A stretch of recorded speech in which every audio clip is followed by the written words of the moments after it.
Bonjour, je suis Élodie Ringeval, je travaille pour le ministère de l'Intérieur. Je suis chef de projet numérique au sein de la Direction générale des étrangers en France et mes missions sont de réaliser des outils d'information et de formation à destination du public des étrangers qui arrivent en France.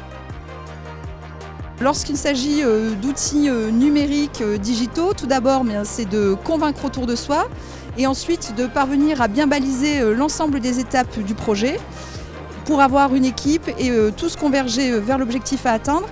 Et l'un des principaux enjeux, c'est de réussir à maintenir les délais pour maintenir la dynamique et puis surtout de réaliser un produit qui correspond aux besoins de sa cible et comme je l'évoquais en ce qui me concerne, donc les étrangers qui arrivent en France.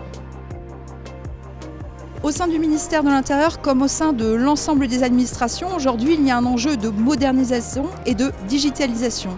Cela s'inscrit dans un cadre plus global dénommé Action publique 2022.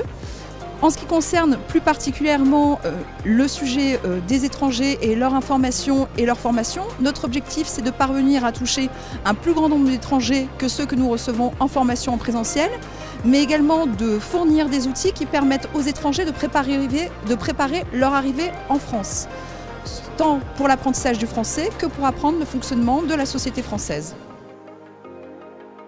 Le projet que nous avons développé avec EduFactory, c'est la réalisation d'un MOOC qui reprend en fait les contenus de la formation civique que nous dispensons aujourd'hui en présentiel, dénommée « Vivre et accéder à l'emploi en France ». L'objectif de cette formation, c'est de fournir les outils aux étrangers pour comprendre le fonctionnement de l'administration française, pour leur permettre de réaliser les différentes démarches, mais aussi comprendre plus globalement, comme je le disais, les valeurs de la société française. Et donc avec EduFactory, nous avons travaillé à la réalisation de scénarii, puis EduFactory a réalisé le développement des modules qui est encore en cours.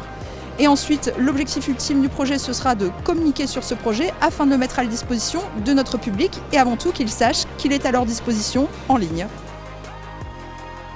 Le premier conseil que je donnerai, c'est celui de ne pas hésiter à poser des questions.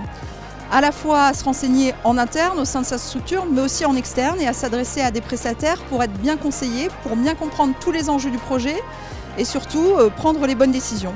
Et nous, par exemple, c'est ce que nous avons fait avec EduFactory sur le projet que nous sommes en train de réaliser.